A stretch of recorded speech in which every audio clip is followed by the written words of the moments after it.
يا رب بالمصطفى بلغ مقاصدنا واغفر لنا ما مضى يا واسع الكرم يا رب بالمصطفى بلغ مقاصدنا واغفر لنا ما مضى يا واسع الكرم يا أكرم الخلق ما لمن ألوذ به سواك عند حلول الحادث العمم يا رب بالمصطفى بلغ مقاصدنا واغفر لنا ما مضى يا واسع الكرم فإن من جودك الدنيا وضارتها ومن علومك علم اللوح والقلم يا رب بالمصطفى بلغ مقاصدنا واغفر لنا ما مضى يا غني هو الحبيب الذي ترجى شفاعته لكل حول من الأحوال مقتحم يا رب بالمصطفى بلغ مقاصدنا واغفر لنا ما مضى يا ربي اللهم صل وسلم وبارك عليه وعلى آله. السلام عليكم ورحمة الله وبركاته.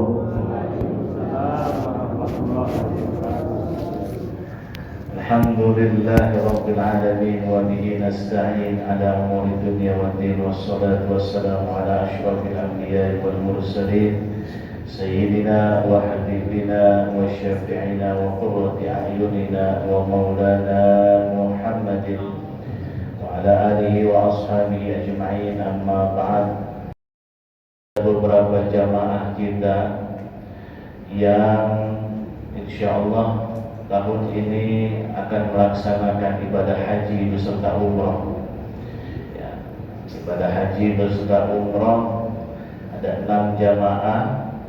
Pertama Bapak Kolonel Mukril, kedua Bapak Kolonel Andi Wijanarko beserta Ibu, Kolonel Mukril juga beserta Ibu, Kolonel Wahyu Bintoro, Kolonel Bambang Witono, Bapak Kolonel Agus Basuki, yang terakhir Bapak Kolonel Ahmad Pradiansyah. Ya. Jadi yang namanya ibadah haji itu betul-betul panggilan Allah. Oleh karenanya saya pesan kepada bapak-bapak yang ingin melaksanakan ibadah haji yang insya Allah akan berangkat ke tanah suci. Ada semua di sini, ada. Bapak-bapaknya ada ini, yang ini ada nih. Ada, alhamdulillah. Ya. Saya pesan luruskan niatnya, ya, bersihkan dari sini.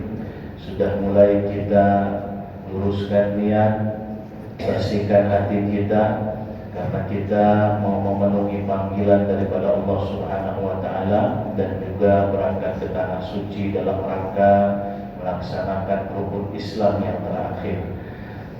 Ya, oleh karenanya kita pun di sini para jamaah mendoakan khususnya kepada 6 jamaah ini beserta ibunya, beserta istri.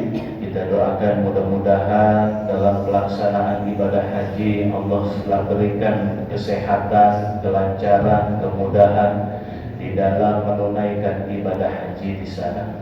Mari sama-sama Bapak kita kirim suratul Fatihah. Kita doakan mudah-mudahan para jamaah yang 6 ini beserta istrinya Allah berikan kekuatan, Allah berikan kesehatan dan Allah bimbing, Allah jaga, Allah rawat mereka di sana sehingga ketika melaksanakan ibadah haji mendapatkan predikat haji mabrur dan kembali ke tanah air tidak kurang satu apapun. Ada hadis ini ya, walikunnatin sholihah bisirri asraril fatihah.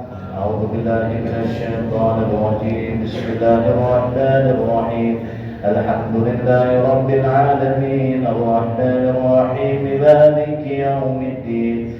Iyyaka na'budu wa iyyaka nasta'in ihdinas siratal mustaqim siratal ladzina an'amta 'alaihim ghairil maghdubi 'alaihim waladdallin. Amin. Bapak-bapak yang berangkat haji tadi ya, insya Allah hajinya pahalanya besar, ganjarannya besar ya Bapak Ibu, karena hajinya haji akbar bertepatan. Kenapa haji akbar sih? Karena kenapa? Enggak, wukufnya bukan hari Jumat, karena 10 Dzulhijjahnya bertepatan hari Jumat. Wukufnya kan tanggal 9 wukufnya. Wukufnya tanggal 9 wukuf. Wukuf di Arafah itu sebelum tanggal 10 Dzulhijjah. Ya, wukuf di Arafah. Jadi hari Kamis nanti wukufnya. Ya. Wukufnya hari Kamis. Nah, kalau misalkan di sini makanya gini, makanya di sana itu kalau ketetapan Saudi sama sini nggak bisa disamakan. Kalau di Saudi Idul Adhanya hari Sabtu, berarti wukufnya hari Jumat. Kalau di Saudi Lebarannya hari Jumat, wukufnya hari Kamis, gitu.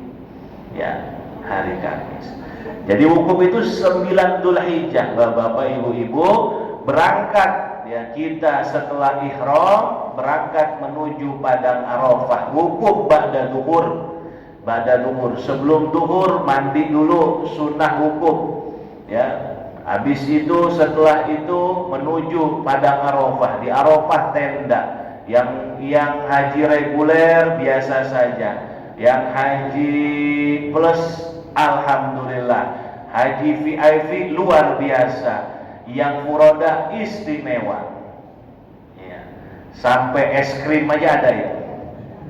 Ada Pak iya. Di sana itu kalau yang haji plus itu makanannya luar biasa ya. Saya bimbing udah berapa kali itu ya haji.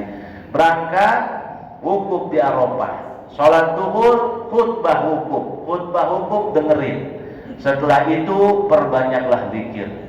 Banyaklah zikir, terutama kalimat thayyibah la ilaha illallah, la ilaha illallah. Kalau apal zikirnya la ilaha illallah wahdahu la syarikalah lahul mulku wa lahul hamdu yuhyi wa yumiitu wa huwa ala kulli syai'in qadir, terus panjang itu.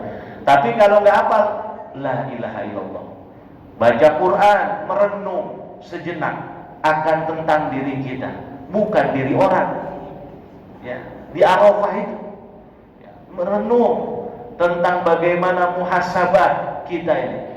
Kita ini datang dari mana, sekarang di mana, akan kembali kemana, itu di Arafah itu. Ya. Dosa kita sekarang ini lebih banyak apa ketimbang pahala kita. Kita ini tahu Allah itu baru hanya tahu saja apa memang kita itu mengetahui atau kenal dengan Allah. Nah, itu. Apa jangan-jangan hidup kita ini hanya sibuk duniawi, sampai seminggu sekali pengajian nggak bisa hadir? Tunggu ya. Direnungkan ya. Kita itu sesibuk-sibuknya Bapak Ibu, saya pesan Bapak Ibu, sesibuk-sibuknya kita ya, meskipun jabatan kita sudah tinggi nantinya, mudah-mudahan Allah tinggikan derajat kita, tapi jangan lupa seminggu sekali luangkan waktu untuk mengaji ya. Meskipun kita ini nggak paham, ya ikut aja ngaji, karena salah satu ciri orang yang amalnya diterima sama Allah adalah orang yang belajar. Kita mau amal kebaikan kita diterima? Kan begini, kalau orang meninggal itu kan mudah-mudahan amal baiknya diterima di sisi Allah. Benar kan? Ya, kita kan pengen begitu. Mudah-mudahan amal baiknya diterima di sisi Allah. Nah, kalau orang yang ngaji itu Pak, meskipun salah, namanya orang ngaji itu kadang-kadang sholatnya ada yang salah, ada yang nggak benar, puasanya juga ada yang salah, masih diterima sama Allah. Kenapa? Karena masih belajar. Malaikat juga lapor sama Allah, ya Allah, ini ada orang jamaah Nurul Ikhlas ya Allah. Sholatnya emang sih sholat 5 waktu, cuman kan banyak salahnya ya Allah. Kata Allah apa jawabnya? Udah biarin, dia mah masih belajar. Begitu. Makanya selama kita masih belajar Pak, tapi kalau kita udah nggak pernah belajar, nggak tercatat menjadi pelajar, maka Allah juga tahu. Ya, makanya. Jadi kalau kita belajar tuh, insya Allah ya pasti amal kita diterima sama Allah Subhanahu Wa Taala. Ya, itu Pak. Ya, nah, Bapak Ibu yang dimuliakan Subhanahu Wa Taala, terus ya itu direnungkan itu di Arafah itu sampai sore. Sore maghrib beranjak kemana? Musdalifah. Musdalifah nyampe rata-rata orang Indonesia jam 9, jam 10 rata-rata. Ada yang jalan kaki bisa jalan kaki, rata-rata yang mudah jalan kaki ya, masih labbaik Allahumma labbaik. Kalau di sono ke Musdalifah, di sini takbiran. Di sini takbiran. Ya, takbiran Pak. Allahu Akbar Allah. Tapi di sana jangan takbiran, masih labbaik Allahumma labbaik, labbaik la syarika, jalan Pak, jalan kaki Pak, menuju Musdalifah. Sampai di Musdalifah, disitulah juga kemudian tempat perenungan kita sejenak sesaat, karena Rasulullah di situ tafakkur terus. Ya, sejenak sebelum sampai besok harinya, karena harus mabit di Musdalifah. Dan biasanya orang kita mabitnya nggak pernah sampai subuh, nggak pernah. Jam 11, jam 12, jam 1 sudah meninggalkan Musdalifah, berangkat menuju Mina. Ya, sunnahnya, bagusnya, afdolnya sampai subuh nih Pak, sampai seperti ini Rasul lakukan sampai subuh. Sholat subuh di Masjid Masy'aril Haram, habis itu zikir sebentar, baru menuju Mina. Kalau kita ngikutin begitu, ditinggalin rombongan. Ya, makanya ikutin ketua rombongan sudah. Loh, kok nggak sesuai Nabi Ustaz? Ini bukan masalah sesuai atau tidaknya. Yang penting sudah memenuhi syarat sesuai dengan syariat. Kalau Rasulullah bicara afdolnya, berangkat menuju Mina. Sampai di Mina pagi-pagi, orang sini Idul Adha, sholat Idul Adha, di sana lagi lontar jumroh Aqobah. Ya, lontar jumroh Aqobah di Mina, lontar jumroh Aqobah. Jumrohnya 7 butir.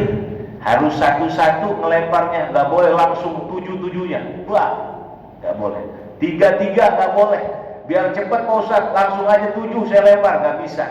Satu-satu. Bismillah Allahu Akbar, rojman lisyayatin, waridon lirrahman. Bismillah Allahu Akbar, lempar. Ya. Di situ banyak pelajaran Bapak Ibu.